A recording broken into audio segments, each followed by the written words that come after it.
Welcome friends to another video. It's time for me to talk about another fragrance from the house of Alexandre.J, and this one is called Zafeer Oud Vanille, a fragrance that came to the market in 2012, and this is considered to be an oriental vanilla type of fragrance made for men and for women.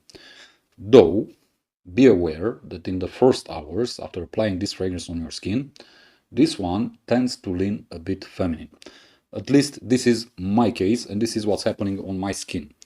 Nonetheless, this is a very interesting fragrance, and it's a vanilla bomb, but not also vanilla.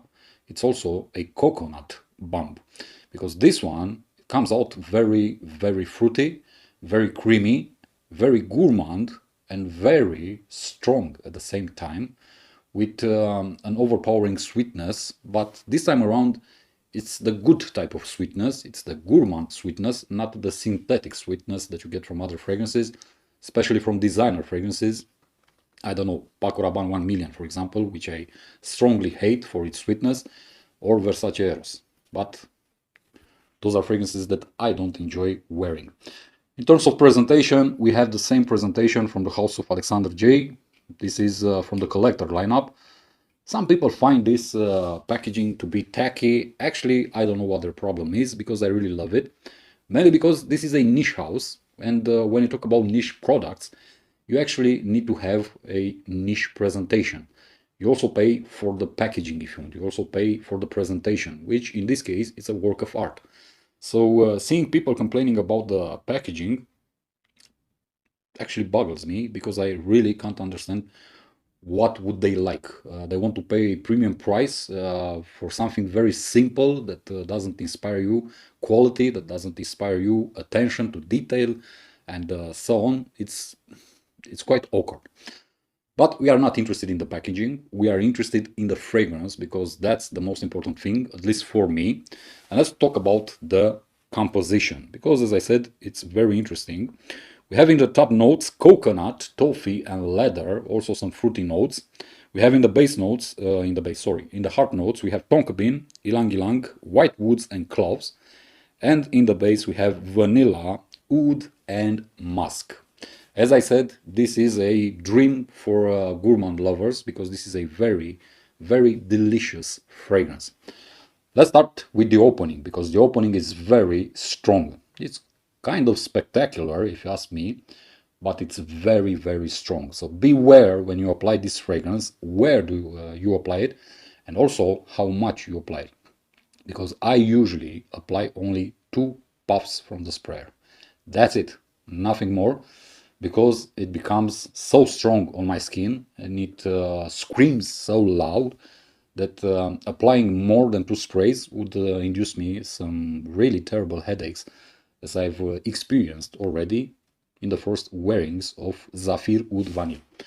The opening is very strong. It's made out of a lot of milky coconut combined with those fruity notes, but also with a very interesting toffee note. The most dominant note on my skin is the coconut. As I said, it's very milky. And if you want, this fragrance, at least in the first couple of 2 hours, 2 hours and a half, to me, manages to replicate a chocolate bar, and I presume that everybody is familiar with Bounty.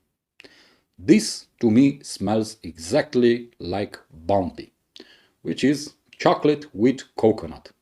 It gives you the same exact coconut feeling and sweetness that Bounty has, and it's very interesting.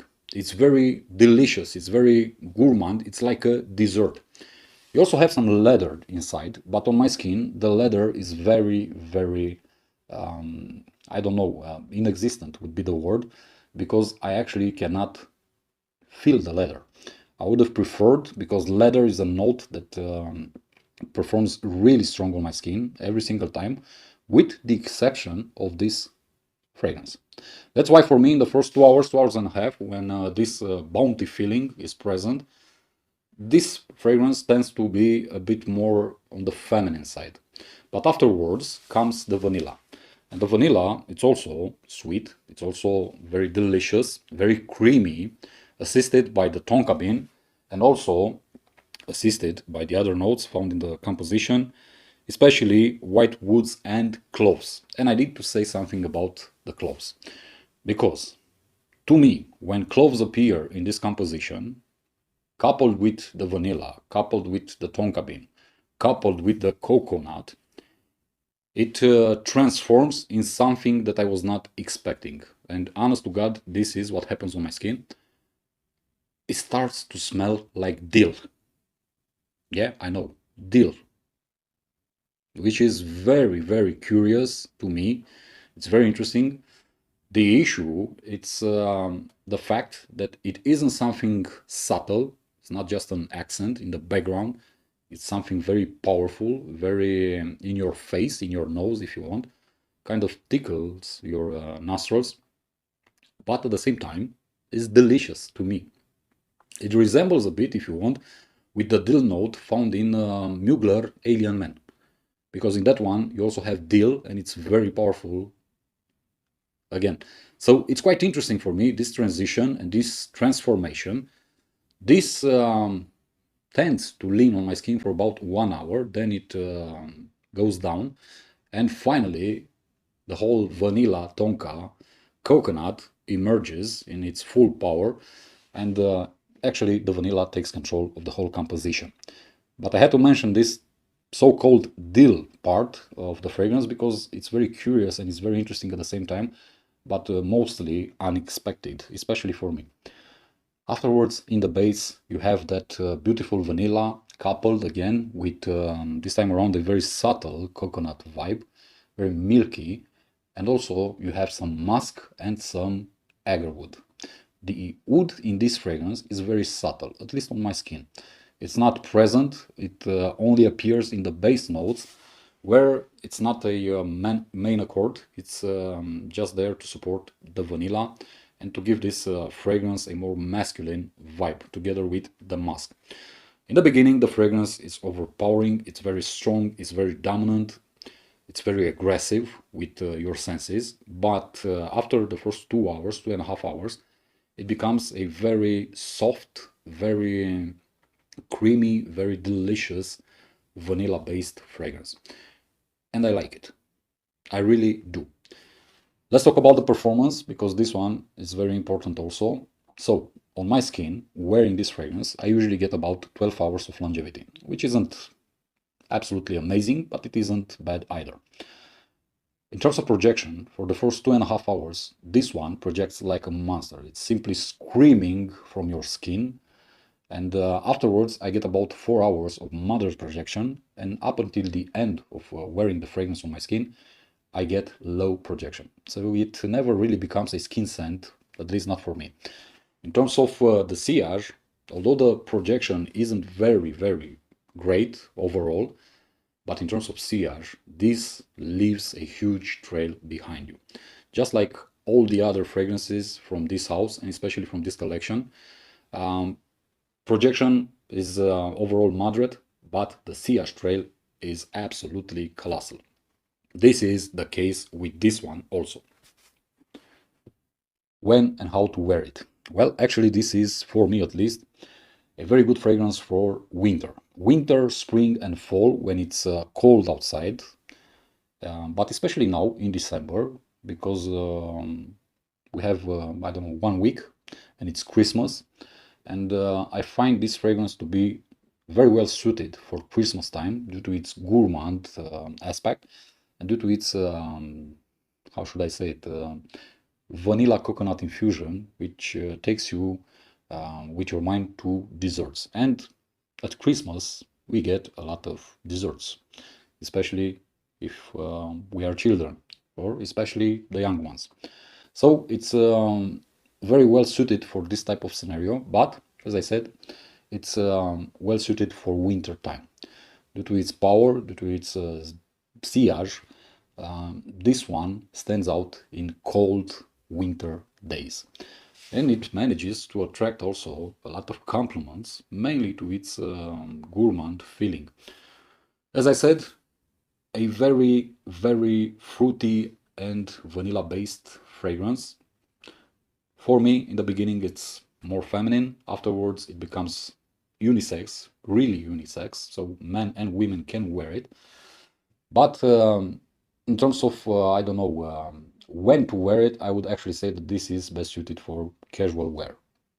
Casual wear, you can actually dress it up also, but depends on the scenario, depends on the event that you are attending. Be aware though not to apply too much juice and to avoid your nose area. Quite an interesting fragrance. I would say for gourmand lovers, this is a dream in a bottle, especially if you love vanilla, especially if you love coconut, which to be honest with you isn't my favorite note in fragrances. I tend to avoid coconut fragrances, mainly because it has that feminine vibe. But for what it is, Zafeer Oud Vanille is a great concoction between coconut and vanilla. I would have preferred to have a lot more wood in this one and also to have a lot more leather in this one, so it has that masculine presence, but it doesn't bother me anyway the way that it is.